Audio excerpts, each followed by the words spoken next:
Aromie here. Welcome back to Degraman. We are here with Erica. And we're just chilling in a cafe. Cover your BDSM self with a rag or something. Just looking at you disgusts me. Then don't look. A poker face Erica sits down next to me. We all order, and as we're eating, I feel a hand slip over my knee. Whose is that? Slightly hopeful, I glance over to Vincent, but both of his hands are squarely on the table. Cass's hands are clearly visible as well. But when I turn to Erica, just from the flirtatious expression on her face, I know she's the one touching my knee right now. Now, I wanted to make a scene, I quickly leave the table to go powder my nose and into the ladies' room to calm down. I've never had a girl touch me like that before. I don't know how to react. Then through the mirror, I see someone else enter the restroom. It's Erica. She's locking the door. All kinds of thoughts start flooding through my mind as I frantically search for an escape. I just want to talk in private. I promise not to do anything scary. Okay. As you lock the bathroom door, okay. Are these headbands? Hair ties? What the hell is this? I just want to talk in private. Everything you're doing right now is scaring me. Your embarrassment is so cute. It's making it hard for me to control myself. She moves closer. If I scream at would Vincent even hear me? I came here for you, you know. I've never seen a Kwanzi girl before, and you're Jania, an incredible rarity. It's insanely attractive. I'm not used to hiding my desires. I want you to be mine. I'm sorry, but I'm already Vincent's Jania. I think you misunderstand. I'm asking you to date me. The idea is so disorienting that all I can do is force out a few inarticulate sounds, but Erica has clearly taken my lack of protest as encouragement. Don't you see, this is love at first sight. I've been so looking forward to meeting and talking to you, being here with you right now and in the flesh. It's so much better than anything I have fantasized about. Her overbearing pressure could break anyone. I can see that you and Vince aren't getting along very well. It's not surprising. The brute was never any good with girls. That's none of your concern. My words are deliberately sharp. Having no experience with girls, have absolutely no idea how to tell Erica no. And even if I did, where would I start? This entire situation is so confusing. Do you like him? Truly. She brings her face close to mine, then whispers into my ear, I really want to be friends with you. I would give you the best of everything. You won't regret it, I promise. Apparently we have to offer Erica our friendship. Worried that she'll touch me again, I gently place my hands on Erica's strong shoulders. I don't mind being friends with you, but I don't like being pressured. Seeming a little disappointed, Erica pulls away from me, but then flashes a cheeky smile. Well, I'll try to control myself. I'm sorry if I was unpleasant. I nervously begin straightening my hair as Erica playfully eyes me up. The way she's staring at me, I can't help backing away. If you won't be my girlfriend, would you allow me the pleasure of annoying Vinny? Perhaps it'll force him to rethink his behavior. We agree. The second part of her sentence is so appealing that I continue listening to Erica's plan and end up agreeing with it. I want to know how Vincent feels about me. And Cass too, his feelings aren't clear at all. With our common interests bringing us closer, I should hopefully be able to extract more information from Erica, considering the chatterbox that she is. We opened the door and almost bumped into both Vincent and Cass, who were standing right next to it. Is everything alright? That vine was following suspiciously close behind you to pester you. Not really. Is the woman's bathroom like a hellish portal to you? If I had decided to cuddle the pretty girl a little, would you still be standing there playing with your brows? Saying nothing, Vincent angrily returned to the table. Erica sits down and glares defiantly at Vincent. I don't know how this wonderful girl is attracted to you, but trust me, Michiko will quickly realize you're an insensitive blockhead, and when she does, I'll be there for her, caring and gentle. Shut up, you porn shop window. How about a challenge? I bet that you, being the insensitive idiot and weakling you are, will be unable to activate your girlfriend's amplification powers before I steal her away from you. Michiko isn't my girlfriend. Suddenly you won't mind if I take care of her, She smiles slightly as Vincent burns her with a seething gaze. Apparently Erica's words aren't at all odds. I don't know why I couldn't read that for some reason with her actions. She was serious about showering me with her attention. Do you want my cherry? Erica points foxily at the cherry decorating her dessert. Yes, I do. I'm quite enjoying making Vincent angry, although Erica is also delivering great pleasure from her flirtations with me, as well as Vincent's reaction to it. Leaving the cafe, Erica offers me her hand and I happily oblige. There's nothing that says friends can't hold hands, is there? Maybe Cass and I should hold hands too. What kind of nonsense are you chicks getting up to? I'm not competing with you, bully. We walk along while Erica and I continue to prettily hold hands together while giggling secrets to each other until she decides to further inflame the situation. You two can do whatever you want. We're going to see a movie. I don't want to. Despite his protestation, Vincent and the silent cast follows us anyway. As soon as we buy our tickets, the guys buy their own seats. For seats right next to ours. Don't bother us, we're on a date. She then leads me along by the arm, and I'm having so much fun that I have completely stopped noticing the increased attention our remarkable company is drawing. We end up seeing some superhero movie, and I'm stuck sitting between Erica and Vincent.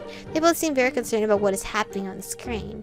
I would have smashed all those villains in less than 5 minutes. I think so too, you're so strong. Oh, come on, don't flatter me. You've only seen me beat up a pitiful Vincent. You have no idea what I'm really capable of. Despite her words, Erica closes her eyes clearly. Please, I'd have chopped everyone in mincemeat in 2 minutes flat. Vincent gives us a sore look. You'd be the one chopped to pieces, little brat. Little brat, right? Yeah. That was too dumb to piss me off. Erica ignores Vincent and whispers to me. He's always been like this. He's been obsessed with being the strongest ever since he was a kid. Oh, so she knows him since he was a kid. Wow, they've known each other since they were kids. Yeah, I was definitely right to make friends with Erica. Not only is she fun, but she knows a lot of compromising things about Vincent. Stop whispering, it's rude. What's rude is your eyebrows. Erica seems to be winning this battle, and she isn't shy about her techniques. When a sudden romantic interlude begins in the movie, I feel Erica's hand slide over mine. Looking over to her, she gives me an enigmatic wink. Expecting her to whisper something, I move closer, but instead of whispering, she gently takes my chin in her hand and presses her cheek against mine. Shh, it should look like we're kissing. I hear Vincent choke and cough on his water. Seems our performance was successful. Cass is speechless. As soon as the movie ends, Vincent grabs my arm before Erica can and drags me out of the theater. I will not allow you to continue with this debauchery. Let's go home, idiot, before her perversions rub off on you. Once we're on the street, Erica hands me a piece of paper with her number on it. If you message me, I'll send you a picture that'll make clear all of my feelings for you. She shoots me a playful wink, blows a kiss, and walks away. Throwing her black hood over her head, she seems to melt into the crowd. As soon as she's out of sight, acting as if he doesn't even know me, Vincent lets go of my hand and quickens his pace, thus leaving us behind. Cass continues to walk alongside me as he gazes thoughtfully off into the distance. When he finally turns his staringly bright eyes to me, I shiver in spite of myself. Did you really kiss Erica? Tell the truth. Maybe Erica and I overplayed our hand a little. I'm sure Cass is just worried about his friend right now. He clearly feels something for me, so I need to fess up and tell the truth. Besides, he can't allow the situation to get any worse. No, we didn't kiss. Cass's face looks strange, a little less calm than usual. Don't flirt, I don't like it. Well, it doesn't matter, Cass. We're not going for you, sir. I'm so surprised I freeze in my tracks. Is he jealous and making it clear to me now? Or is he once again worried about his friend? Maybe they just have a very, very close friendship. I wonder if non-standard relationships are normal for Consies. Cass walks me to my room, but I'm still feeling a little dazed. Just please don't get too close to Erica. She's really not an ordinary girl. I kind of figured that out already. Shrugging, Cass says goodnight. I head into my room and add Erica's number to my phone. Missing you already. Girl! See, I knew she was gonna send something like this, but like... Shit. Fuck the dudes, let's go to Erica. We don't know anything about her, though. I generally still want Mark. Don't know anything about him either, but I still want Mark. As promised, Erica sends me a photo of herself, and to my relief, it isn't nearly as depraved as she had suggested. The picture is really cute, so I decided to send her one of my own. What the fuck? Do girls do this? Don't tease.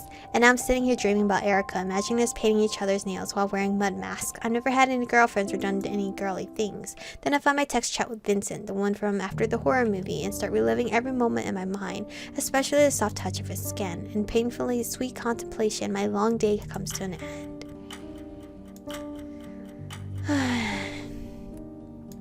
Am I calling Vincent or Vincent's calling me? I'm woke in the middle of the night by the insistent ringing of my phone. The moment I groggily answer it, a voice shouts at me through the receiver. You have 5 minutes to get out of your apartment.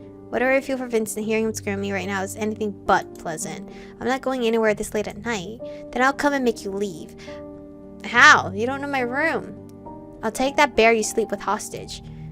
He knows about my bear? That's unsettling. He isn't taking no for an answer. Having little choice in the matter, I get dressed and head out the door, all while yawning until my jaw aches. How do you know about my bear? Vincent is already there waiting for me, and the dark circles under his eyes tells me he hasn't slept a wink. We should get to know each other better. Excuse me? My girl is over here sending like teasing pics with Erica and then knocked out asleep, while Vincent is over here probably in his thoughts all night long and is like, fuck it, I gotta call her. Vincent wears a madly desperate expression on his face as he painfully grabs my arm and with astonishing speed drags me into his apartment. I ultimately find myself in his kitchen, which is littered with empty mugs all over the place. He forces me to sit down and shoves a phone in my face. Take it. Sir?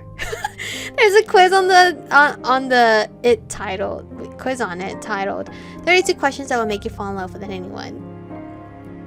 Sir, I'm already in love with you. You need to love me. What the fuck? What was he searching when he found this? Did last night's performance really affect him now? Oh, it's been a whole fucking different day? Vincent paces around me nervously as he listens to me answer the questions. He attempts to answer them too, but calls half of them stupid out of annoyance.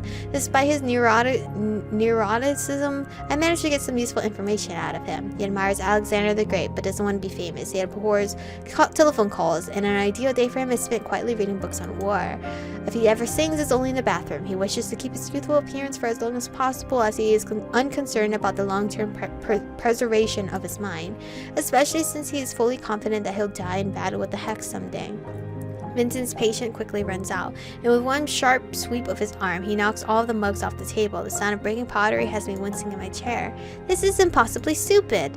Hearing the commotion, Cass runs in looking confused. We need to try harder.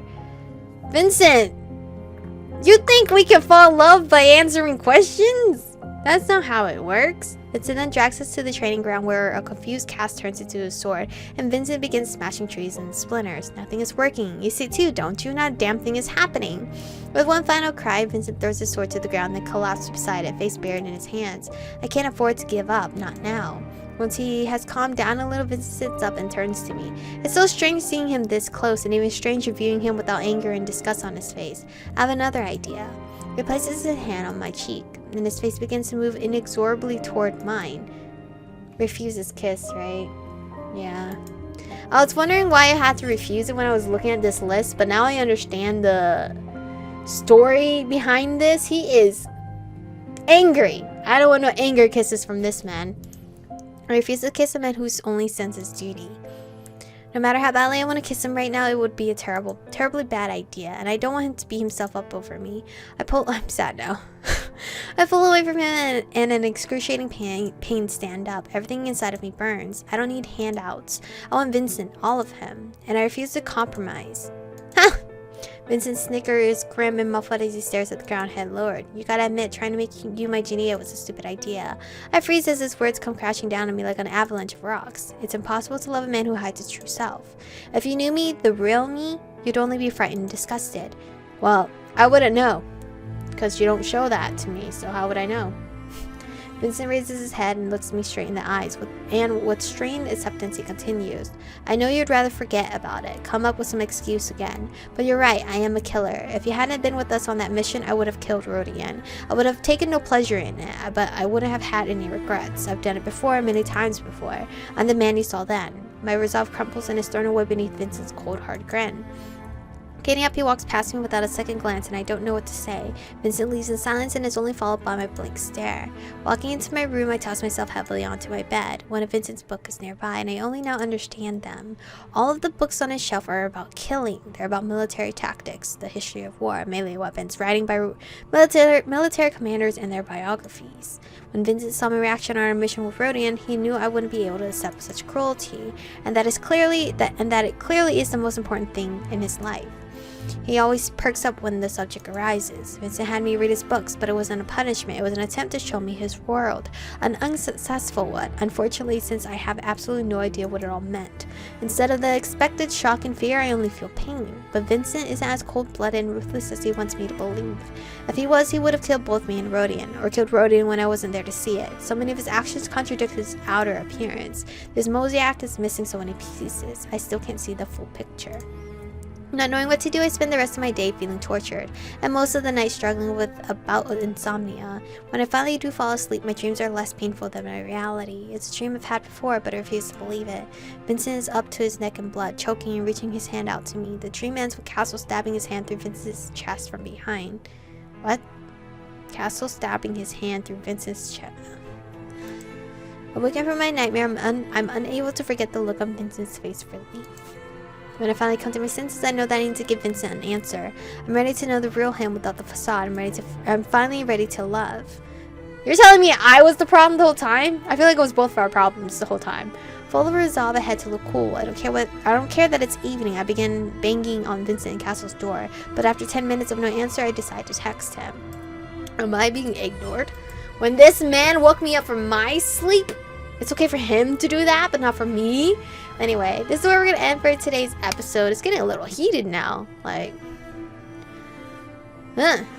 I still do not have strong feelings for Vincent.